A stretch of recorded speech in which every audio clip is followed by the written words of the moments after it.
It's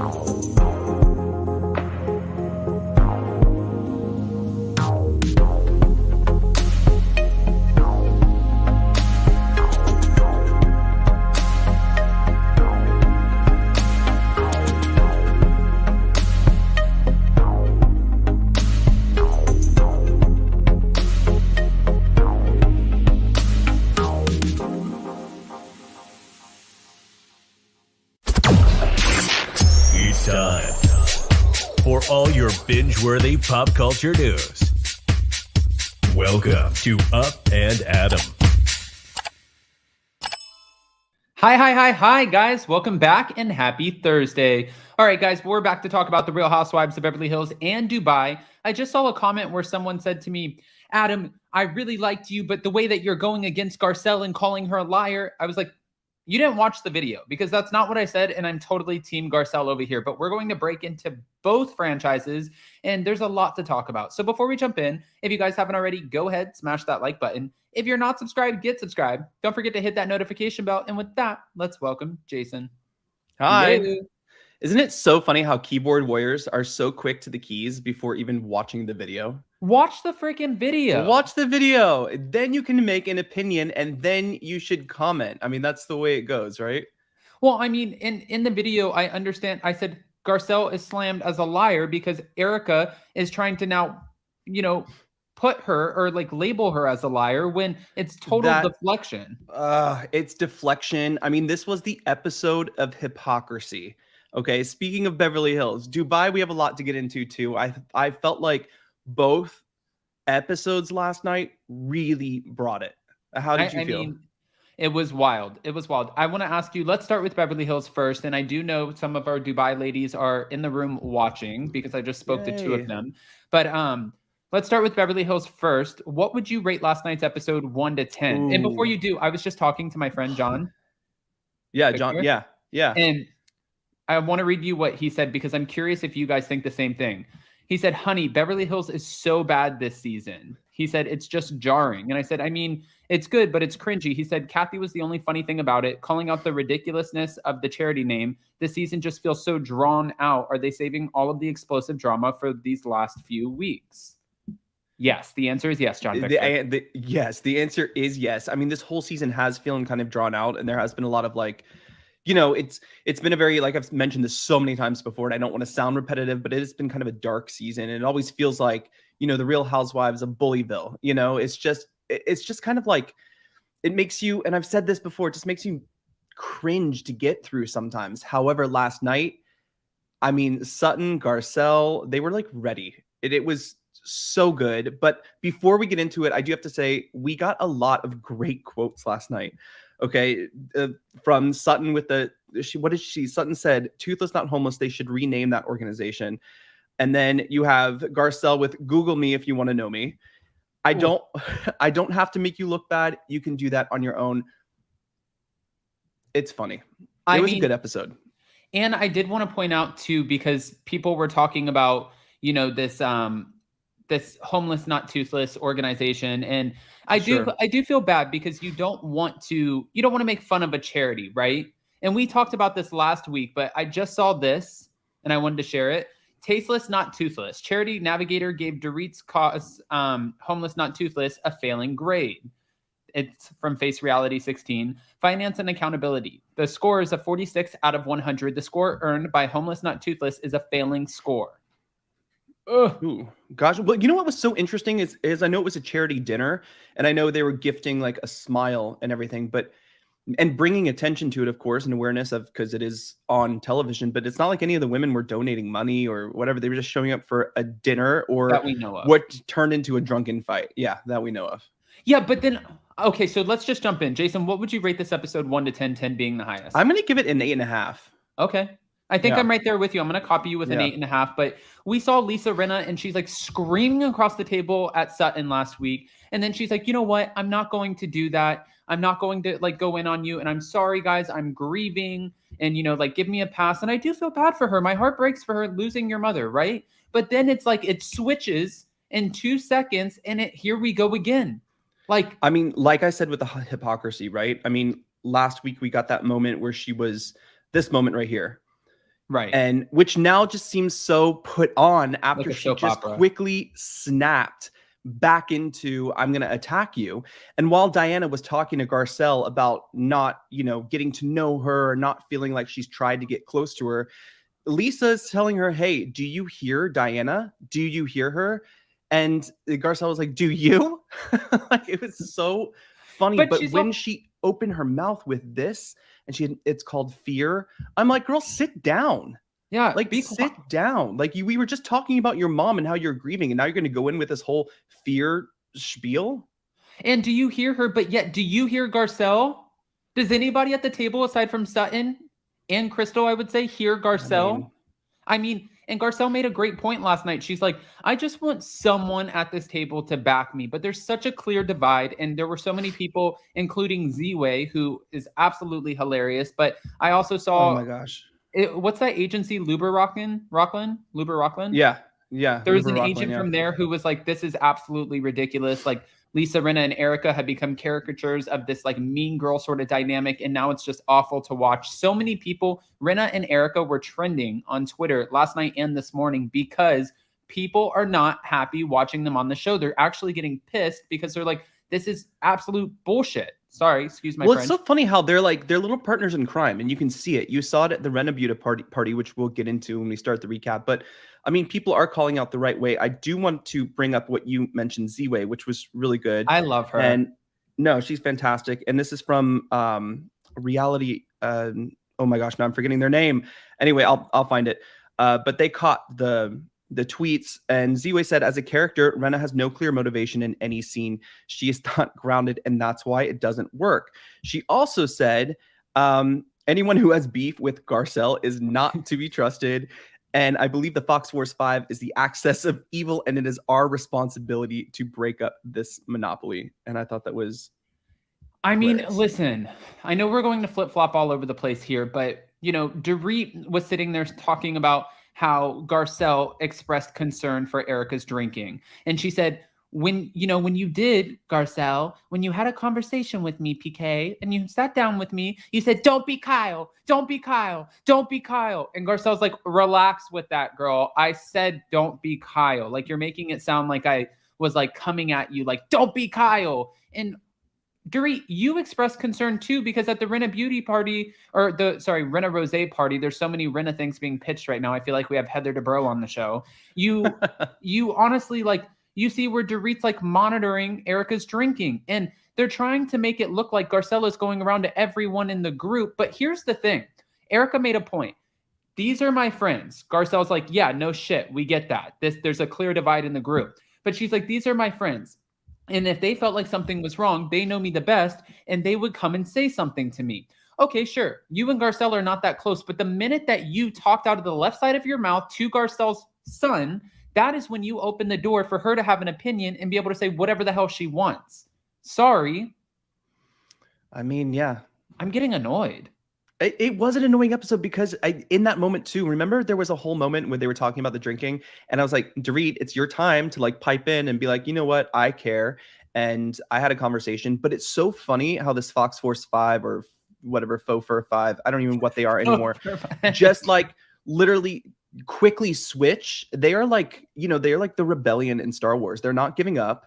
They come together when they really need to. And it's just like, it gets exhausting because it's just watching like so many sides. It didn't used to be so two-sided.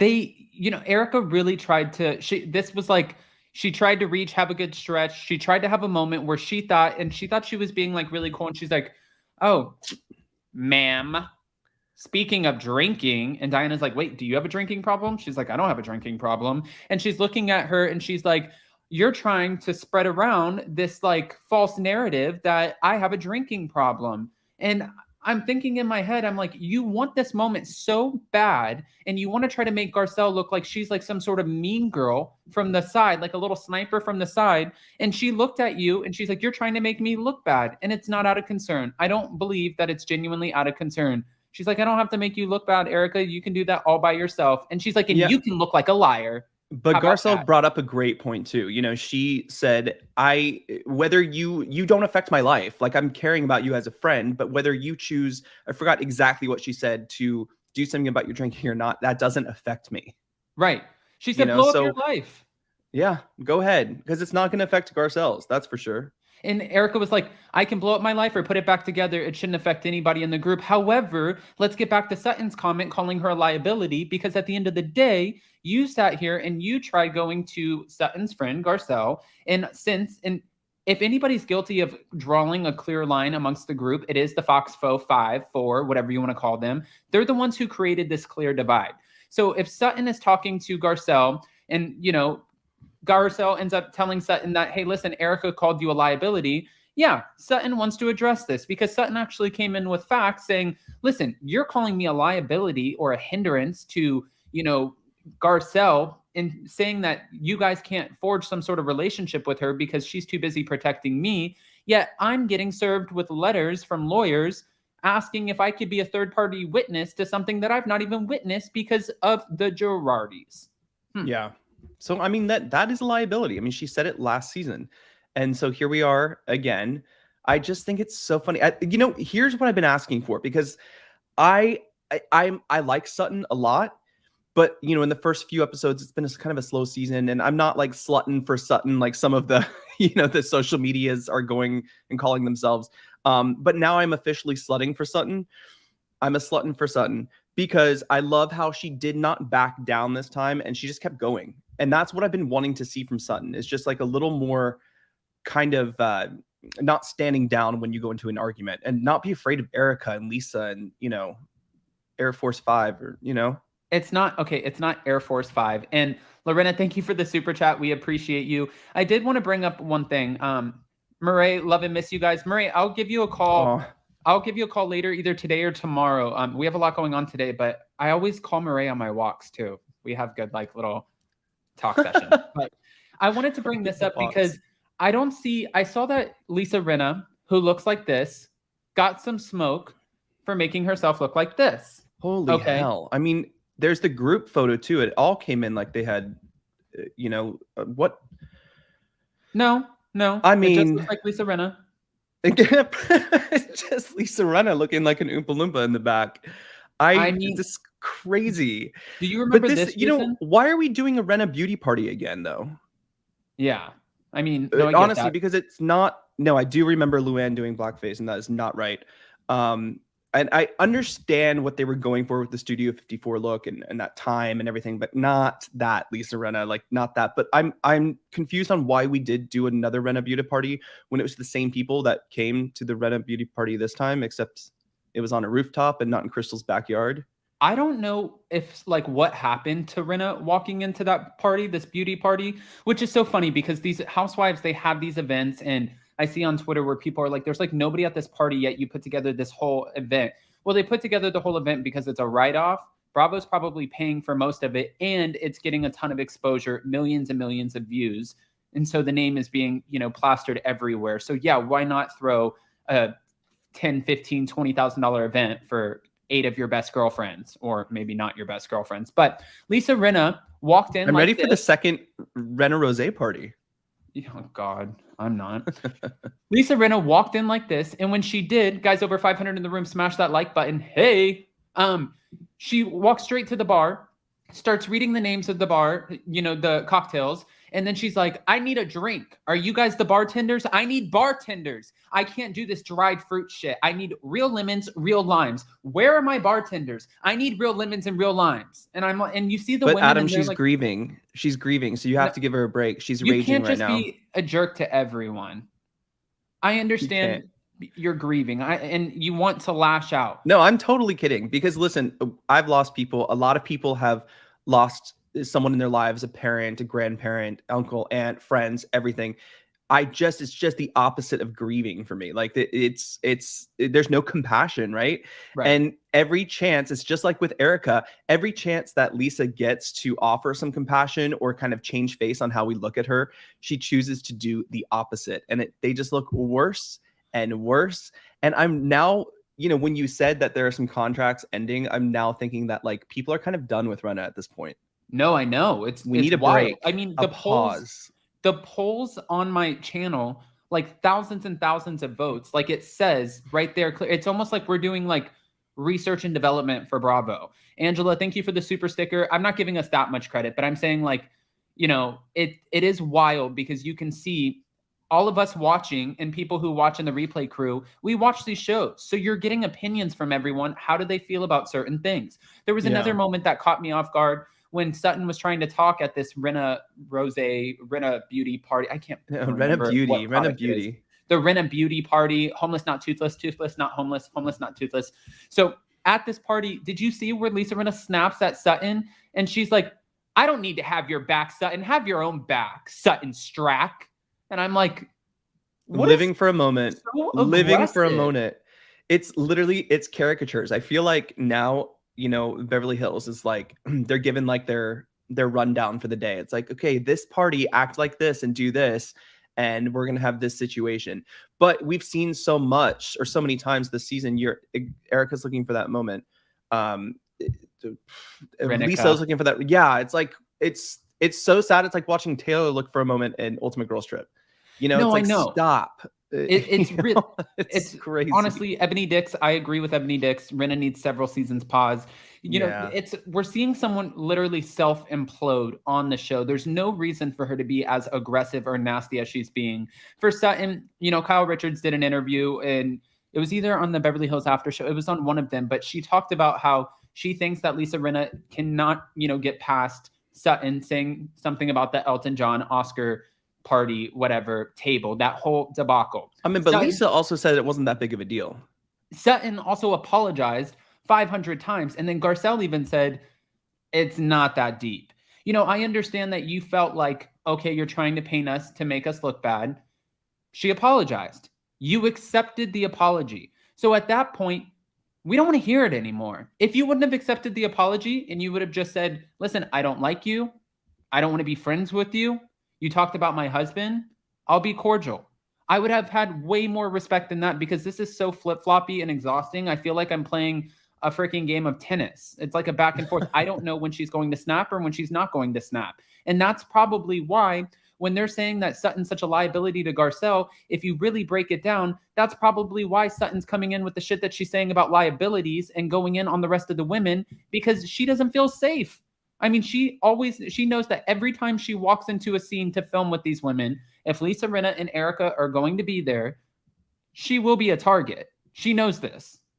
No, and that's exactly why I was saying that I'm slutting for Sutton right now, because I love how she didn't back down. I love how she waited for this great moment to bring this up, like after Lisa has had her breakdown at the homeless charity. Yeah. She waited for it all to simmer down, and then she brought up that, and it just fumed Erica. So like, we are going through an emotional roller coaster right here, and Sutton, it's like, why did you bring that up? Because you're an amazing housewife right now. Yeah, no, Sutton's winning everybody over. Guys, almost 600 in the room. Go ahead, smash that like button. You know, I am glad because this season has been very, like, there's been a lot of very heavy, sort of dark moments. And yeah, I'm happy that Crystal Kung Minkoff, that she was able to address the conversation about eating, you know, her ED on, you know, or with the women, where they're not talking about it behind her back. And she's like, listen, I've been seeking therapy since I was 13. I deal with this. I do go to therapy. I don't need you guys to like kind of say what I need to do to deal with something that I'm struggling with. So just to put that out there on the table, I've talked with many different specialists. There you go. Just kind of dead that, right? And then we see Kathy Hilton, and at least that is our comedic relief. Kathy Hilton is just, I'm so happy she's back on the show. She doesn't stop laughing at anything. And then when she shows up to Crystal's house, she has a good perspective. She's like non-biased. Even when Lisa Rinna raked her name and her daughter Paris Hilton's name through social media, called her a narcissistic, homophobic racist. Okay. Then how are you supposed to believe anything Lisa Rinna says when she's proving to you week after week that she is just says things to say things? Right. She admitted in a never before seen deleted scene that Harry Hamlin was never mad about the sauce and not getting a second thank you from Garcelle. That was a fake storyline. She just wanted a moment. I don't trust shit anymore. Nothing. I mean, I'm getting You're on one today. I am. I really am. But Kathy Hilton, it was so funny. She goes over to talk to Erica. And this is what I like about Kathy. She goes, or not to Erica, she goes over to talk to Crystal at Crystal's house. And when she does, she says to Crystal, she's like, listen, we are not doctors. We are not therapists. We are not attorneys. She's like, I think that these women really just want everything to work out for you and they want what's best for you. I think that they're coming from a good place. Kathy could easily say, don't trust these women. I mean, and I'm sure she might have a different perspective by the end of this season going into the reunion. We already know that one person is bringing, something to throw in Kathy's face. So like, it's going to be interesting, but I like that she still remains non-biased. I think that, that's really good on her part, but it was also funny because she comes in and she's like, I'm a little hungry. Can I have a cracker? And they're like, yeah, a cracker. You want some cheese? Oh, that would be great. So you like I love how they put like a full spread out for her. This is like something we would make like for friends coming over, not just like, oh, Kathy's stopping by. Let me put out a charcuterie board really quickly. Oh my God, I would turn the whole kitchen island into a charcuterie board for Kathy. Rob Minkoff turned into the butler. Yeah. Yeah. And she's like, he's like, do you like blue cheese? She's like, no. He's like, Gouda? She's like, oh, that's nice. And she's like, can I get a Diet Coke? He's like, you want it in a glass? Sure. She's like, can I get one of those little napkins? I'm like, okay, Kathy. It's great. She's like, great. I drove all the way over here. It was probably down the street. Like, I don't even know where either of them live, but I would assume it's not very far knowing their neighborhoods, but gosh, I don't know. Make it make sense. Oh my God, put a quarter in the swear jar, Adam. I'm sorry. Yeah, you're on it today. I'm just, because I'm watching and I'm just getting frustrated, especially like sometimes, it's really hard to like go down the rabbit hole and read social media and stuff. And the show is supposed to be such like a fun, easy watch. You don't really pick sides, but here it's just really cringy. We're watching just nasty, mean behavior. And I'm just like, it's frustrating. And now knowing what's to come with the whole Kathy Hilton thing, Lisa Rinna is on one this season. I don't know what her fate looks like going into the next season. We've heard that we're losing 2 or 3 of the Real Housewives of Beverly Hills, that they will be replaced. I'm curious if that'll happen. I talked to someone yesterday who also kind of does what we do on here and does interviews. And they said, I heard a rumor that they might actually keep the entire cast. And I'm like, so that's the problem, is we're going through a rumor mill. Of course. I mean, that is what they like to do. Bravo never confirms anything until it's like time. But I do have to say, I think it's just a little heavy. And I love this group of women right here. I think they bring a lot to the show. It's fun. And we can build out from there. I don't think it necessarily, I don't think I want to watch another season with Lisa and Erica and Diana. Right.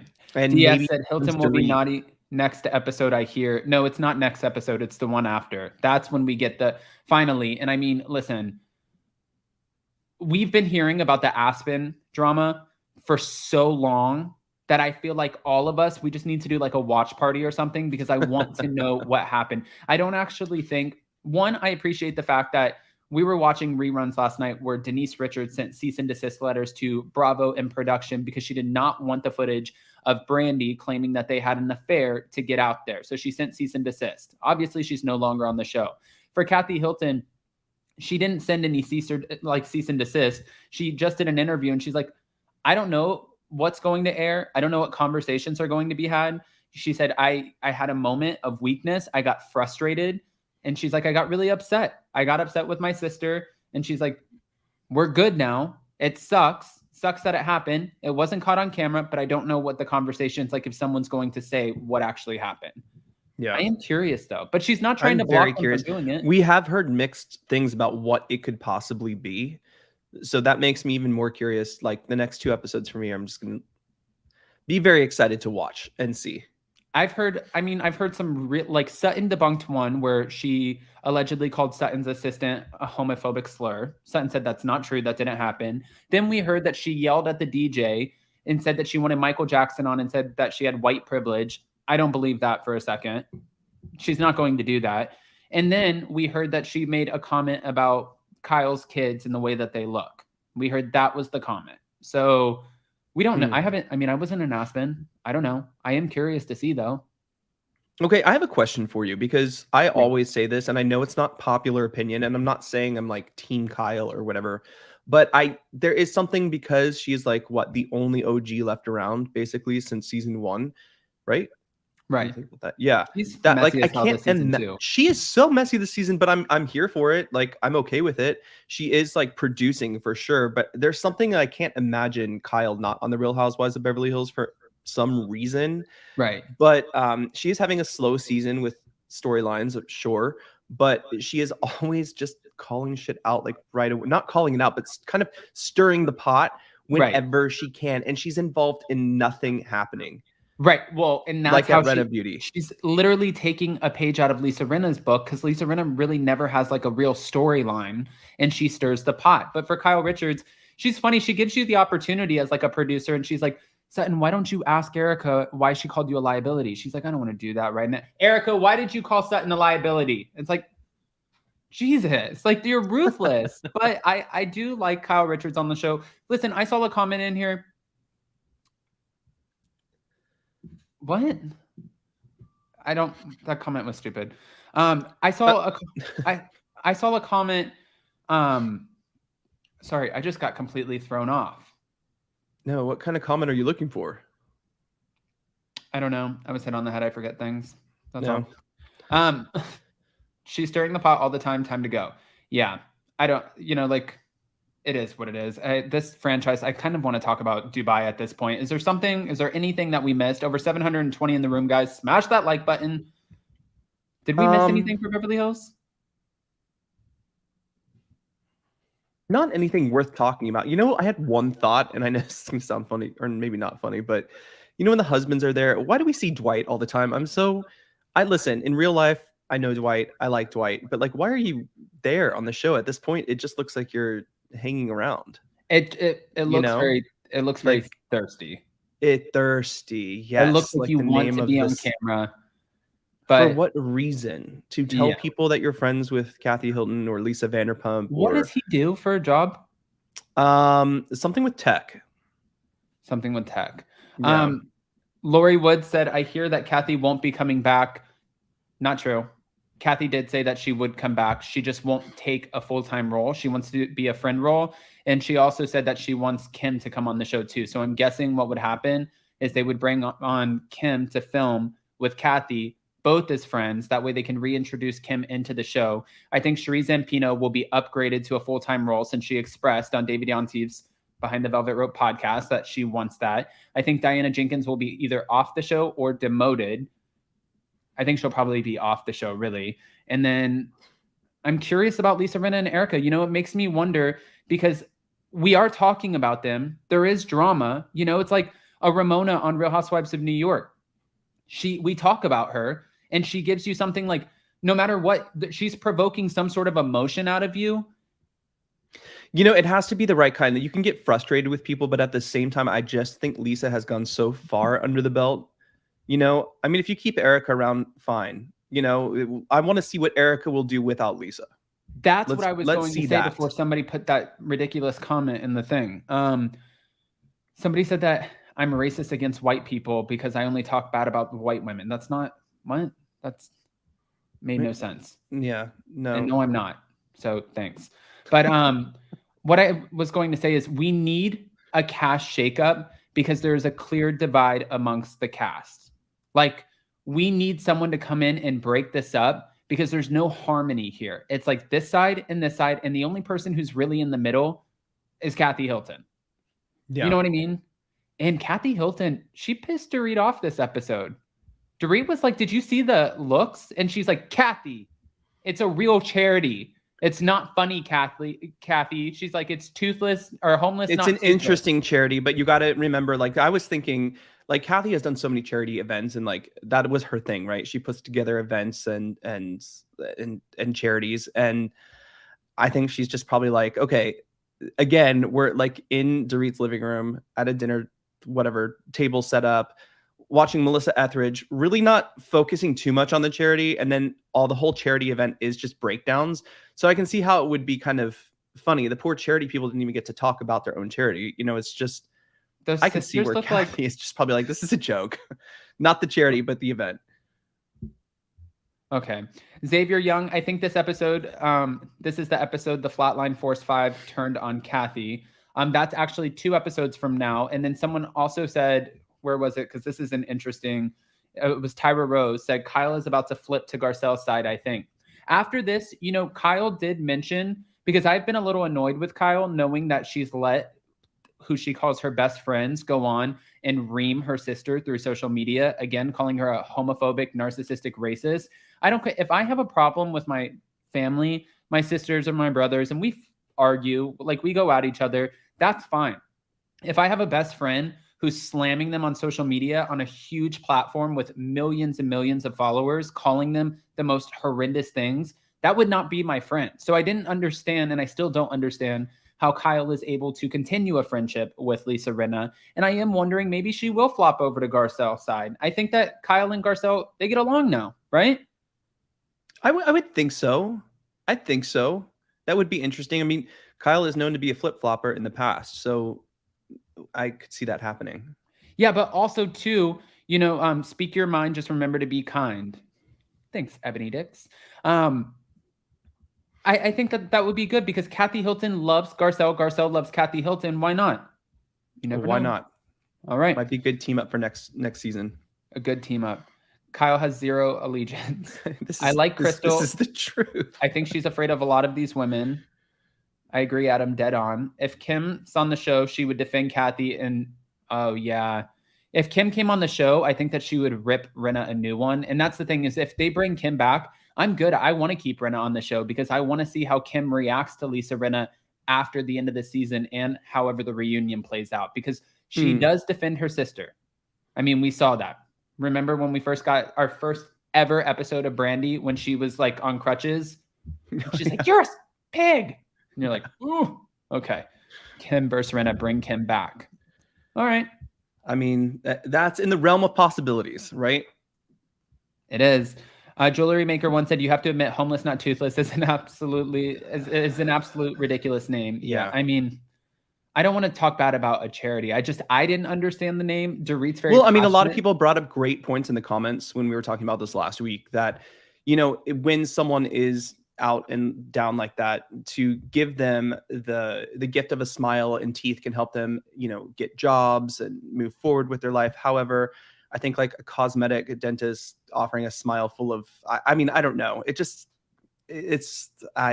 don't know how I feel about it still. I do understand though, that, you know, a lot of people were watching it on Below Deck right now, dealing with tooth pain is the worst pain. I've been through it. Everyone's been through it. And when you don't have proper dental care and you're on the streets, this can be very important. And I do love the point that people brought up last week, that it does help you with employment for sure. So.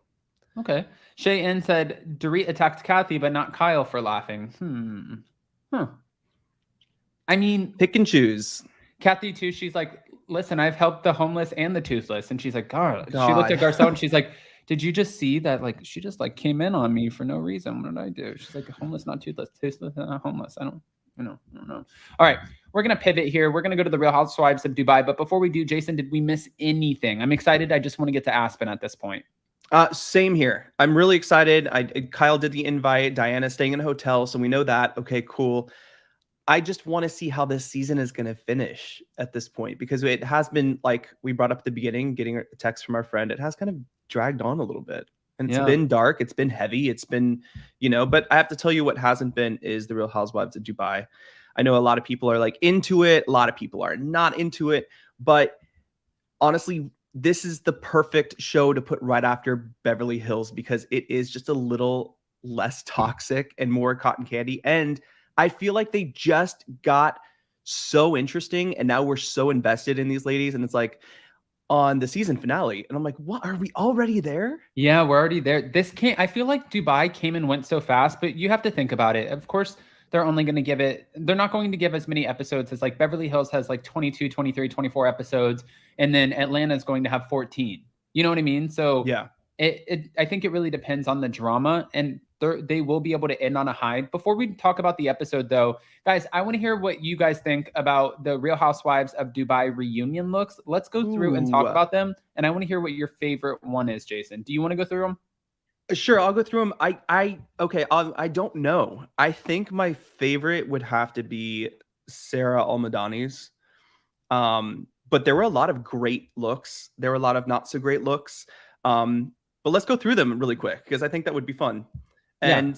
And okay, let's see. First, let's start with Caroline because she's like the big star of, well, she was supposed to be the big star of the show. Her and Chanel, we have to get into that when we talk about the episode.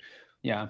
This, I clearly feel like she missed a misunderstand each other. mark here. I really like Caroline, and you watch these ladies like through the season and how opulent and amazing some of their dresses can be, especially when they go out and do things. And it's like, this is what you chose to wear to the reunion. You know, the reunion is the Oscars of Beverly Hills, of Housewives. So bring Yeah. it. I mean, this is fine if you were going out for like a night out, right? I wasn't really like This crazy isn't my about this. favorite. I love Caroline, but this isn't my favorite look. Yeah. Sarah Oh. Almadani just looks like literally a queen in this and looks fantastic, and really she looks like she's a real housewife of Dubai. You know what I mean? Yes. I love this look. I'm upset. Like, she is stunning. And she has such a good heart, you know? I think she's a great person. I love the look. I can't wait to see. I hope these ladies really bring it to the reunion. But I mean, they have to. I mean, because look, we have like two groups now. The group has split. You have Chanel and Lisa on one end, and you can kind of see it slowly build, especially after this trip that they just took. But you know, Chanel and Lisa are on one side, and then you have Caroline, Sarah, and Nina on the other side. I'm like, what happened at the reunion to be so like?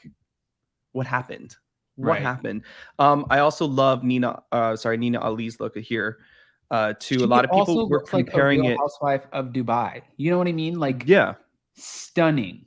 And well, I was talking more about like, you know, this kind of like opulent drapage here. It just reminds me of something you would see in Dubai. Kind of like, I love her confessional look, Sarah Almadani. I think it really kind of just shows. Yeah, I have to disagree with this one, though. Larger Curve said Sarah's new face goes great with that dress. I'm so glad she left a hat at home this time.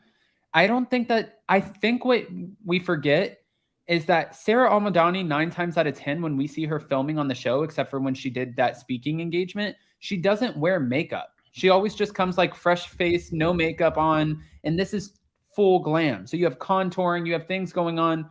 I don't think that she did something in between. Yeah. 7 out of 10 for Nina. Okay. I mean, I like Nina. A lot of people were comparing it to Robin's dress from Real Housewives of Potomac. And I was like looking at it and I couldn't see too much of a comparison. Just the fact that they're ombre. Oh, fun fact. Our friend Storm Doris, who is a fashion designer and amazing, gave me this fun fact that the person who designed these two dresses is actually the brother of Peggy from the Real Housewives of Orange County. Oh, Salahian? Yeah. And also I heard that, I spoke with Nina and she was like, I said, I hope you killed it at the reunion and looking forward to seeing it. I can't wait. You looked absolutely stunning. And she's like, thank you. She's like, I was stressed because her dress was like coming last minute and she didn't even know if she was going to be able to wear this dress. So I'm like, I couldn't even imagine because I would be so stressed out going into a reunion anyways. But if I didn't have, that was like every time we went on our Spilling Tea live tour, I was buying like whatever I was going to wear the day before or whatever city we landed in. And I was freaking the out. Because you wait till the last minute. That's what happens. Let's move on. This was a very interesting look from Caroline Brooks, I have to say. I'm not sure, just from performing in Cirque du Soleil, this looks like a Cirque du Soleil costume.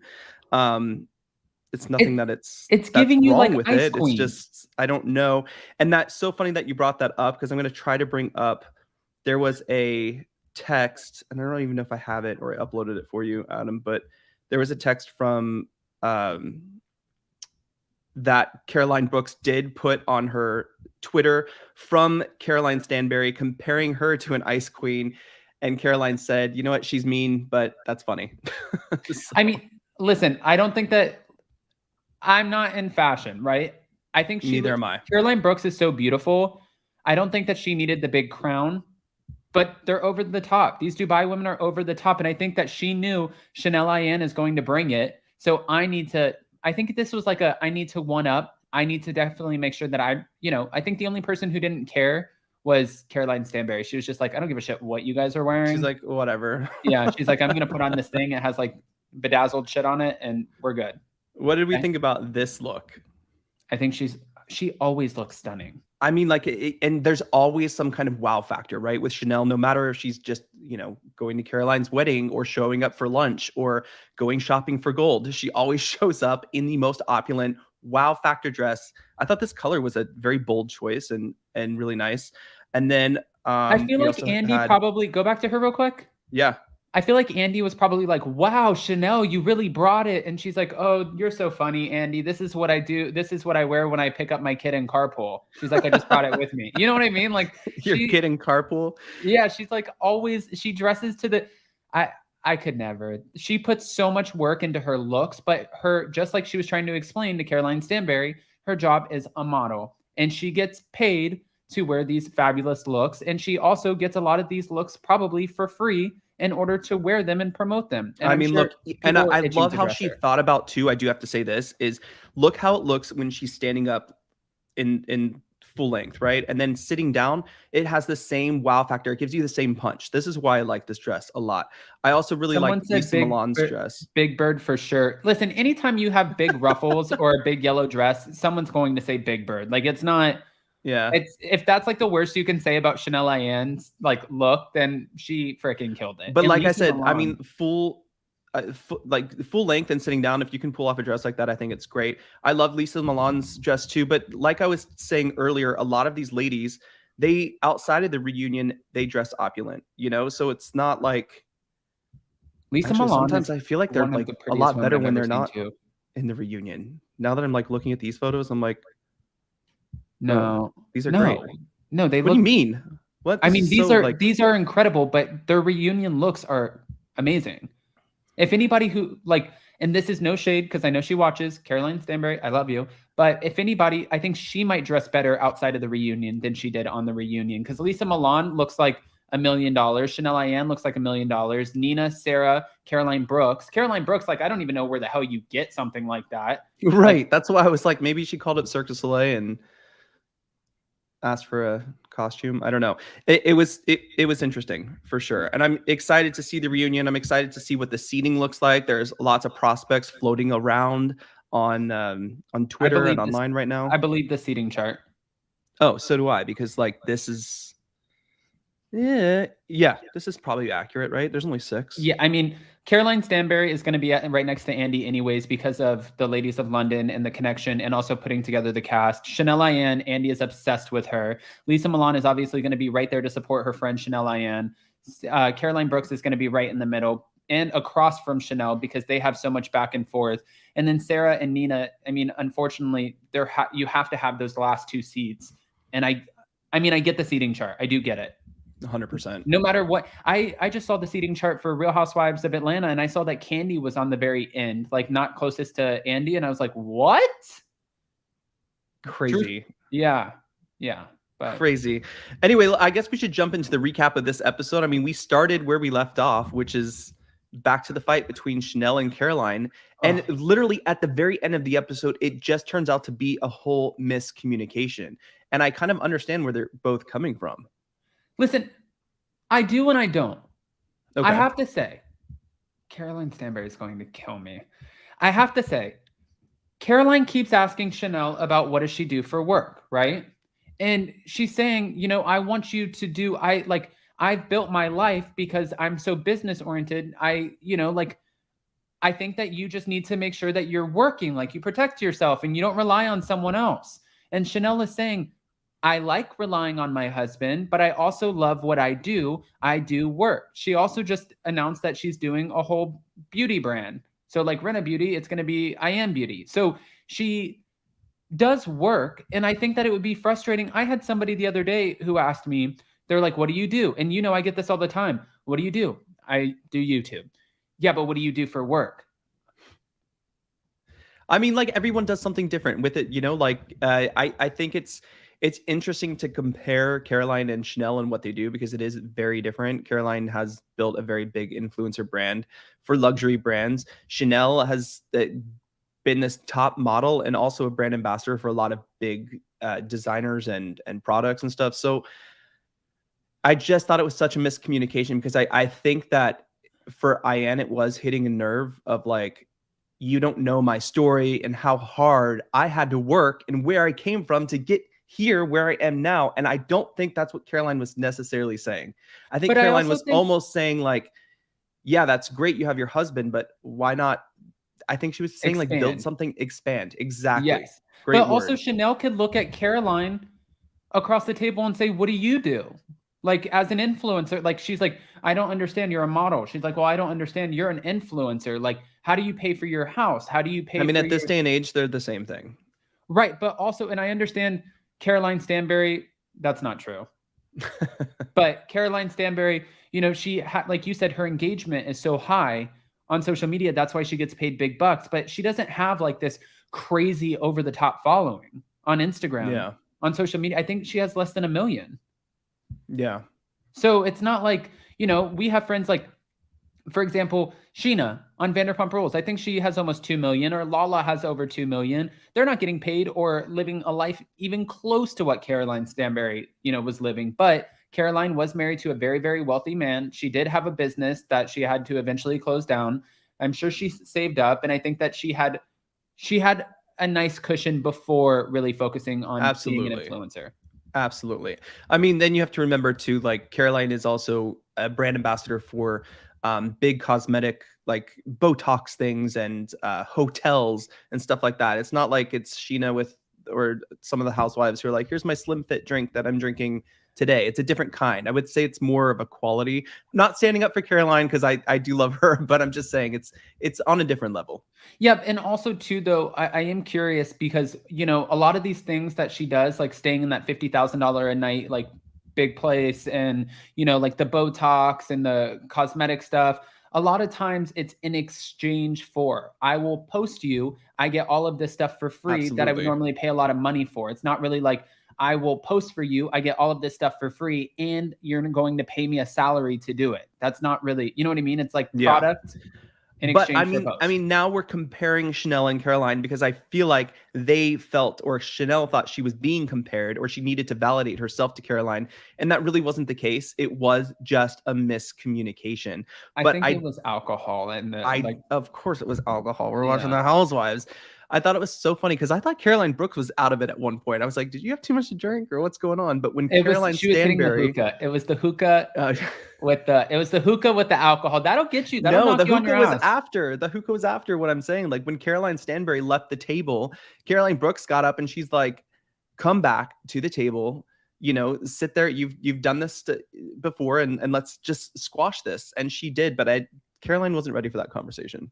Well, Caroline didn't really squash it. She ended up getting up and walking away when Chanel came over and she tried to squash it, is how that went. Chanel tried to squash it. But Chanel, and that's another great moment too, because regardless of how Chanel felt, she was willing to get up. I've said this from the beginning. I knew there was going to be some tension between Caroline and Chanel. And usually we see that kind of flip and we see those two people kind of become really close friends. I'm actually really shocked Chanel and Caroline are so far apart on their friendship. Right. And Caroline brought a good point up in this episode, and we saw a lot of past clips of she's like Lisa's the puppet master, and Chanel just follows whatever Lisa, you know, says. And I was like, that's not true, but is it true? Is she the reason that Caroline and Chanel can't really get on? No, I think that's kind of silly to say. I mean, listen, we've seen it before. We've seen it with Giselle and Robin. We've seen it, you know, with Ramona and Sonia, or Sonia and Luann. We've seen it on Beverly Hills. Right now we're watching it with Lisa Rinna and Erica. Yes, there can be like alliances and teams, and it kind of sucks to watch, but it is the reality of like, and that's real life too. You have friends and sometimes you favor those friends and you start to think like those friends. But Chanel also has her own mind. She says whatever she wants. And I don't think that she's like being manipulated by Lisa. I think she's like, even in this episode, when she gets up and tries to entertain the conversation and give it a chance to continue the conversation. And she's like, listen, it was a miscommunication. Because this whole conversation was just one big ridiculous miscommunication. Yeah, Chanel Right. wasn't listening, and then Caroline, I don't think was hitting the right nerve in her delivery of what she was trying to say. What did you think about Nina getting up and walking away? Because the women were pissed that Nina got up and she Well, I feel followed. Caroline called Nina out for not saying something in the first place, and and she didn't, and I felt like Nina just kind of was like, okay, I'm gonna be Team Caroline tonight. I'm gonna go home, get her settled. Also, she's the host. She's leaving by herself. I thought that was fine. Yeah, Because but who I else was also getting thought, up to go home with the host? If the host is upset, there has to be someone.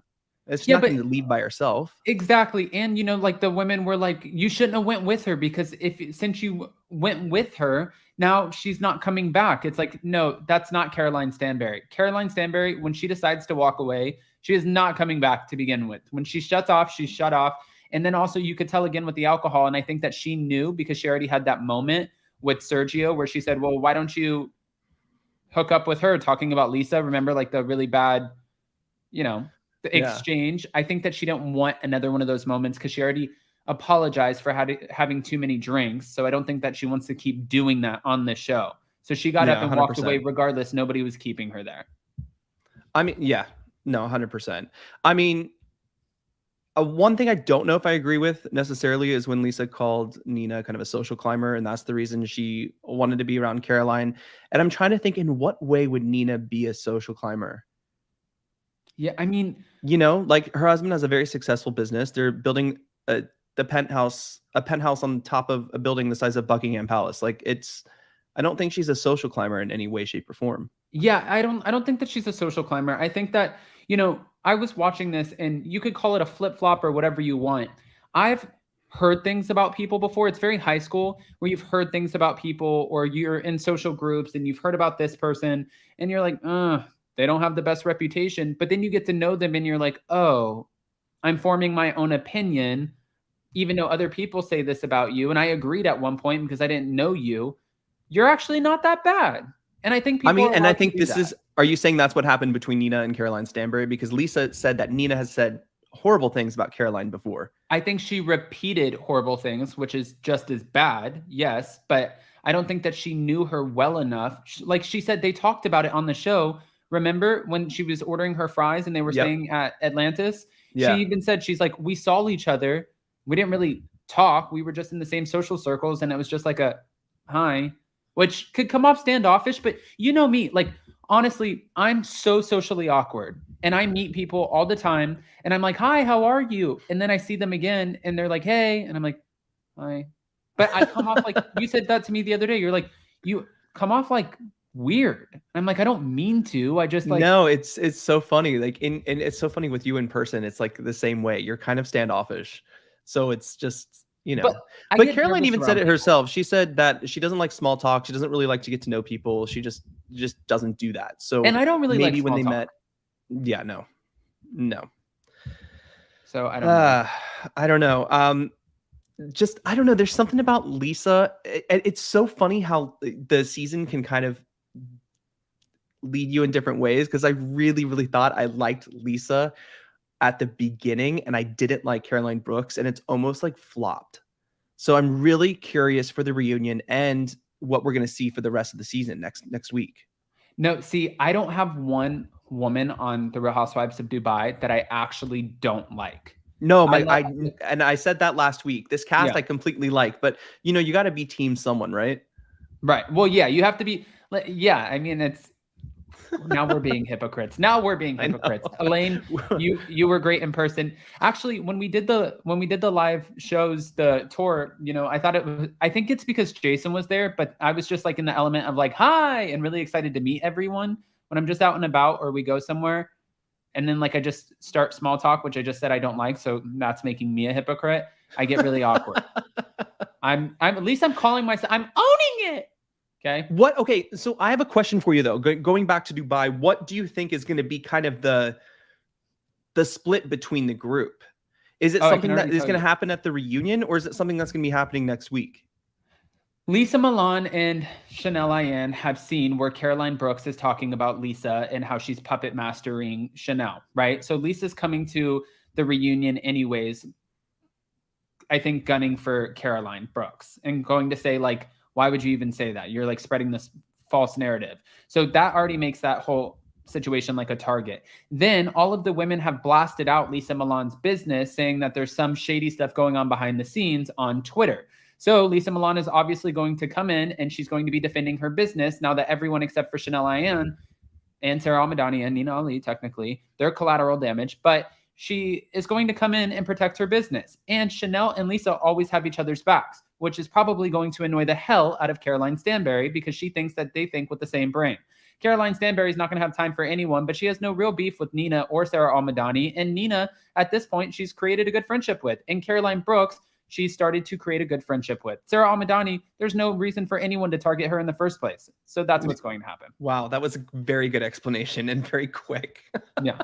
I mean, stick with me. It's funny though, Judgy Justice said in the comments, they definitely need a bigger cast, and I could not agree with that more. I felt like now that we know the 6, we could add 2 easily, maybe 3. Easy in this group of ladies. And I thought too at the beginning Nina was a little boring, and she has just like really flourished to me. Like you've seen her as the matriarch of the group. She is outspoken. She does tell you her thoughts. She doesn't play like in the middle. I didn't think her leaving with Caroline made her like, you know, in the middle or whatever, you know, a flip-flopper. But I've just seen her kind of like pipe up when she needs to, and she's, like I said, kind of a matriarch of the group. I can see Chanel showing up to the reunion with like her own mirror that's gonna be like this, and it's gonna say, you know what I mean? Like I could see like it's gonna be so over the top. It's gonna be great. Wendy, come on, where did you get your plant? My husband and I have a bet. Please tell me. From Hobby Chanel Ayan sent that plant, and we water it every day. Yes, Chanel Ayan sent that plant, and we water it every day. Yes, you are right. No, it's Hobby Lobby. I can't keep plants alive. I'm the worst. So yeah, there you go. I needed a fake plant, and now with how poorly lit, I cannot wait for our new studio, because with how like lit it is and it's dark in here, and right now we're in like transition of living in this place that we absolutely do not like living in. Like I can't wait to like expand. It's going to be so much more bright. It's going to be like we're transitioning from being like confessionals on like the Real Housewives of Beverly Hills, where we're like here up, to the Real Housewives of Dubai, and we're doing some full body shit. Just wait, you'll see. That's right. And we're having, yeah, okay, we'll see. You'll see it. You'll see it. It's not going to be until the new year though, really, because our move out date keeps getting pushed back. Anyways, all right.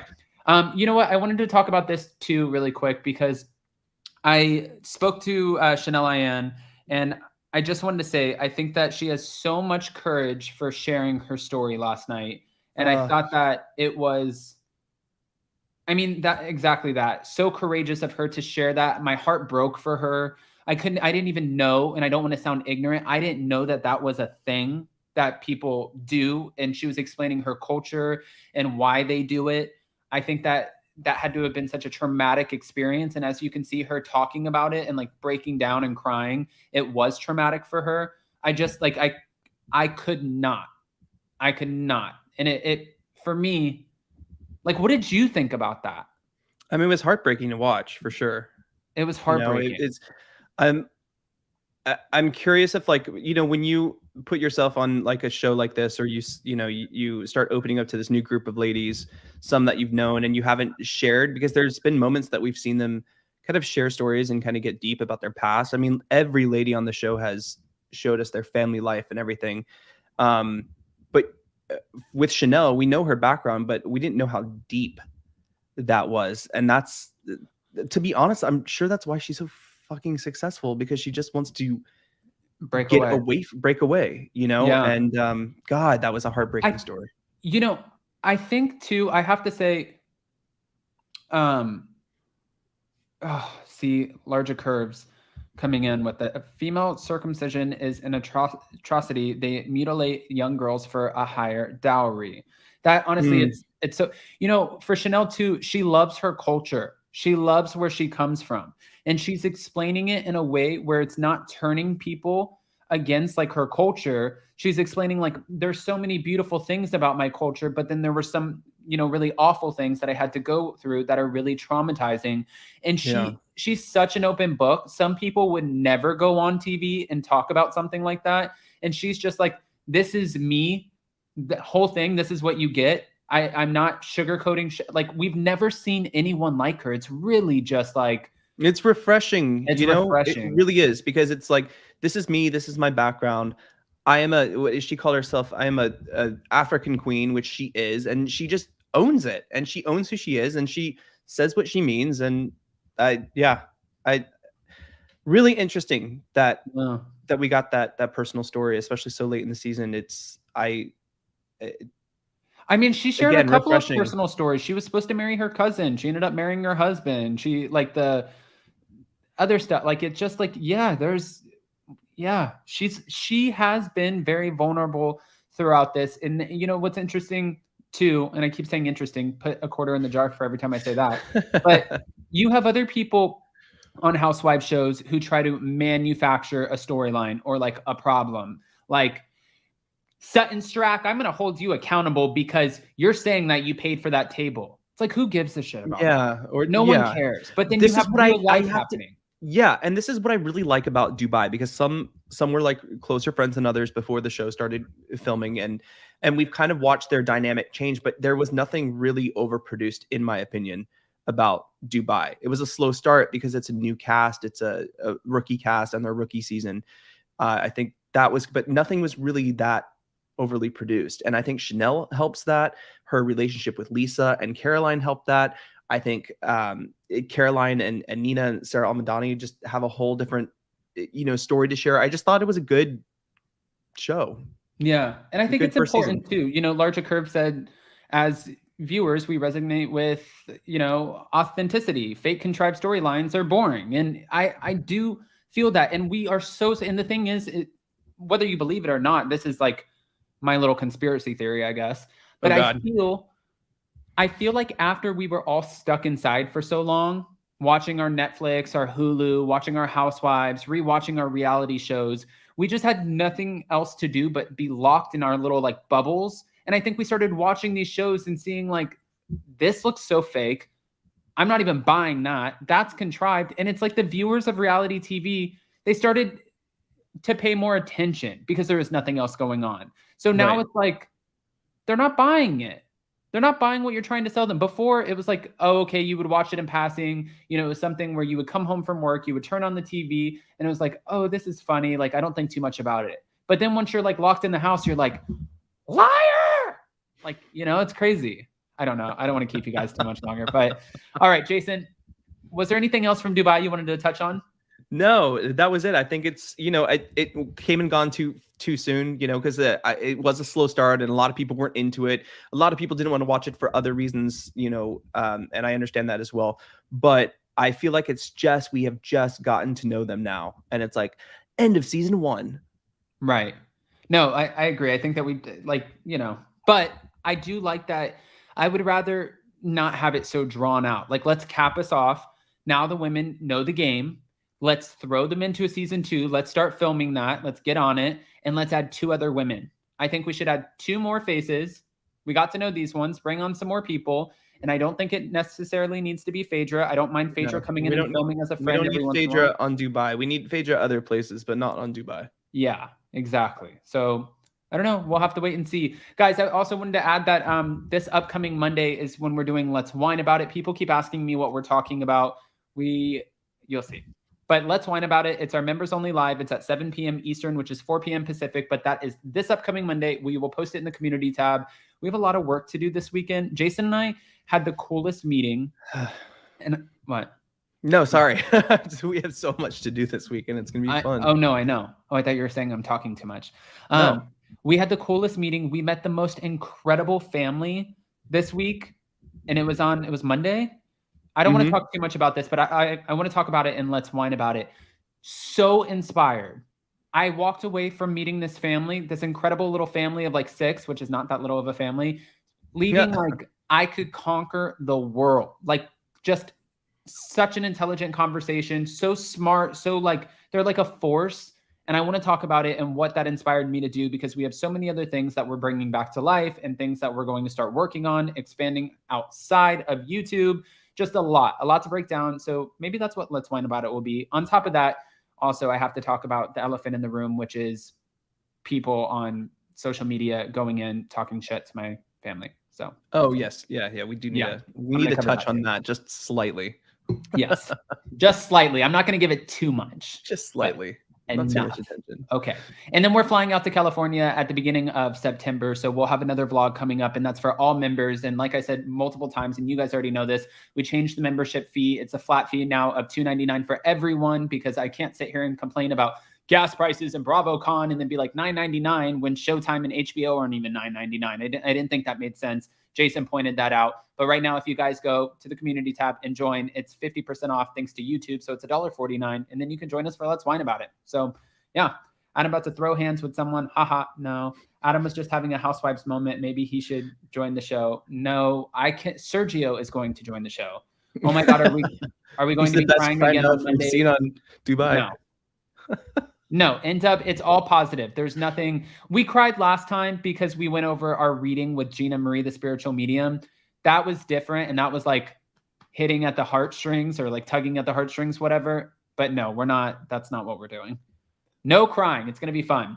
WTF, who did that, Adam? The upper, oh yeah. Hold my purse.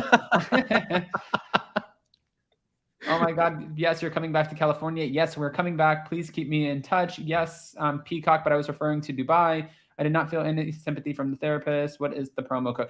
Kara, when you go on to click to join, just click the $2.99 one, and YouTube they're the ones who are applying it. They're doing a 50% for the first month. So you'll see it when you go on. It's not like a promo code that you have to put in. It's just something that they're automatically doing. Yeah. So yeah. All right.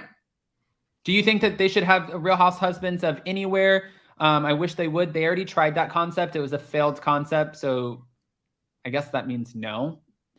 I mean, I think the Real Girlfriends in Paris is going to be a failed concept too. That just looks ridiculous. I don't want to watch it. Like, let's plop some Latin Americans in the middle of Paris. Already we have a bad reputation over there.